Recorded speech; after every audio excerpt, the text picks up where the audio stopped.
बिस्मिल्लाहिर्रहमानिर्रहीम। अस्सलाम वालेकुम students, welcome to my YouTube channel. I am Rifat and today we are going to discuss age of John Milton. Basically age of John Milton start होती है 1608 से 1674 तक। बात करें अगर रेनेसा की, तो रेनेसा के बाद जो पीरियड स्टार्ट होता है वो आता है प्यूरिटन एज का। मीन्स उस टाइम के अंदर जेम्स वन जो है वो सबसे बड़े किंग रह चुके थे और उनका लाइफ स्पैन जो था वो 1603 से 1625 तक रहा। उसके बाद उनके बेटे आए चार्ल्स वन, उसके बाद उनका लाइफ स्पैन जो था 1625 से 1649 तक रहा। अर्ली एजुकेशन जो थी उन्होंने सेंट पॉल्स स्कूल से हासिल की थी और वहाँ पर जो है उनके फादर ने प्राइवेट ट्यूटर को हायर भी किया था।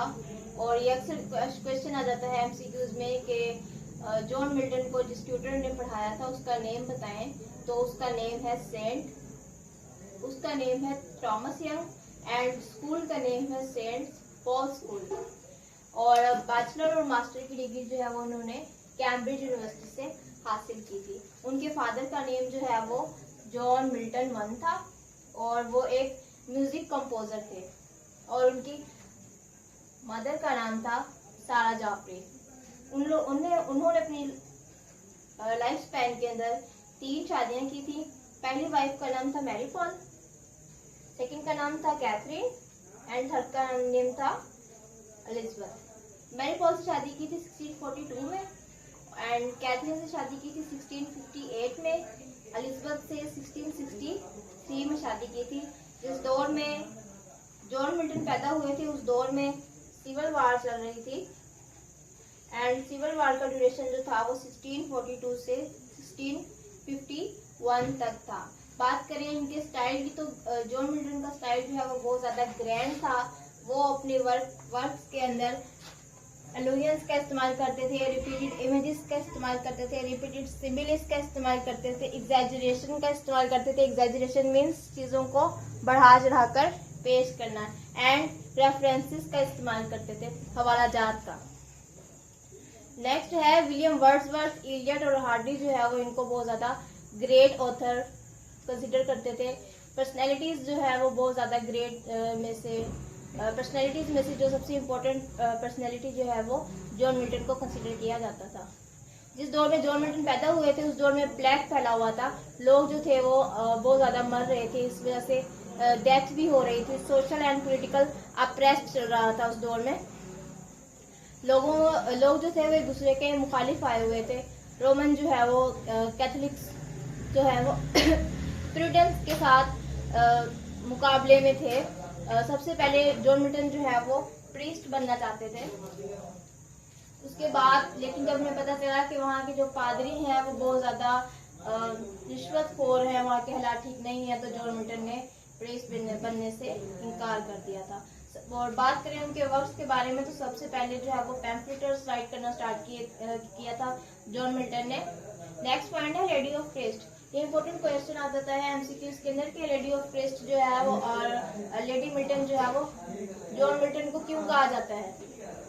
लेडी मिल्टन जो है वो इसलिए कहा जाता है क्योंकि इनके जो है वो गर्ल्स लाइक फीचर्स थे।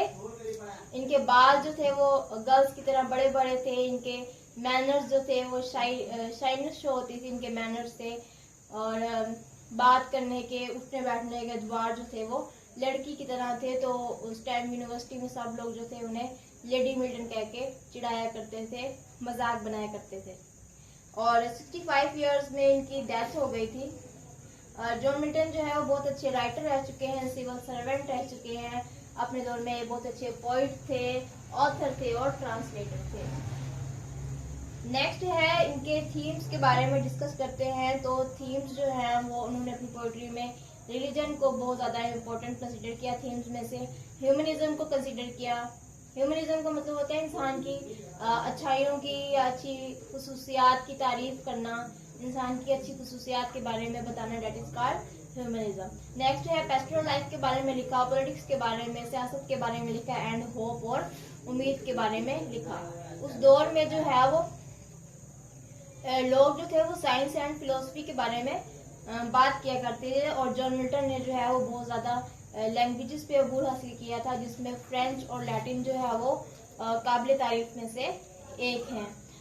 बात करें ड्रामा की, तो ड्रामा जो है वो उस टाइम पे ड्रामा की डेथ हो गई थी, मीन्स ड्रामा को जवाल आया था, और प्रोज जो है वो अपने पीक पर थी। प्रोज जो है वो अपने पीक पर थी, और उस टाइम ड्रामा को जवाल इस वजह से आया था कि चार्ल्स वन का दौर था, और उस टाइम ड्रामा के लिए जो थिएटर्स हुआ करते थे वो क्लोज कर दिए गए थे 1642 के अंदर। थिएटर्स क्लोज हो गए तो जाहिर सी बात है ड्रामा में भी जवाल आ गया था। लेकिन बात करें प्रोज की, तो प्रोज जो है वो अपने पीक पर ही रही, प्रोज की इम्पोर्टेंस जो है वो कभी भी कम नहीं हुई थी। इनके नेक्स्ट जो इम्पोर्टेंट वर्क्स हैं वो डिस्कस कर लेते हैं। सबसे पहले उन्होंने लिखा था अपना work on the arriving at the age of 23, 1623 के अंदर ये लिखा था। नेक्स्ट वर्क लिखा था कॉमर्स, 1634 में कॉमर्स लिखा था। लेसिडस 1637 में लिखा था, बेसिकली ये एक एलिजी है। उसके बाद उन्होंने लिखा आर्किडीज 1637 में ये भी लिखा था। मिल्टन जो है वो अक्सर क्वेश्चन आ जाता है कि मिल्टन जो है वो किस उम्र में ब्लाइंड हो गए थे, तो ये that is very important question for you कि मिल्टन जो है वो 43 इयर्स में ब्लाइंड हो गए थे, और इसका सन जो है वो 1652 में है, और उन्होंने अपना फेमस वर्क भी लिखा था इसी चीज़ के ऊपर, ऑन हिज ब्लाइंडनेस। नेक्स्ट जो है वो बहुत ज़्यादा इम्पोर्टेंट वर्क कह लें आप लोग, मास्टरपीस कह लें मिल्टन का, जो है वो पैराडाइज लॉस्ट है। पैराडाइज लॉस्ट एक ऐसी बुक है जो अभी तक इम्पोर्टेंट बुक्स में से एक शुमार की जाती है, और ये इन्होंने लिखी थी 1667 के अंदर ये बुक लिखी थी। और इसका इम्पोर्टेंट थीम ही आप ये देख लें, justifies ways of God to man.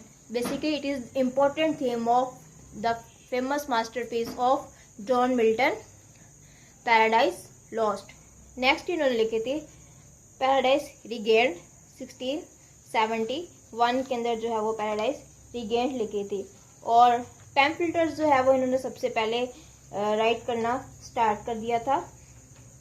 Next work है on the morning of Christ nativity. Christ nativity जो है वो इन्होंने 1629 के अंदर लिखना स्टार्ट किया था, और on the morning of Christ nativity के अंदर जॉन मिल्टन जो है वो बर्थ ऑफ क्राइस्ट के बारे में डिस्कस करते हैं। और नेक्स्ट है एपिटाफ, भी इन्होंने लिखा है शेक्सपियर की डेथ के बारे में। सो गाइज आज तक के लिए बस इतना ही, मिलते हैं नेक्स्ट वीडियो में, तब तक के लिए अल्लाह हाफिज़।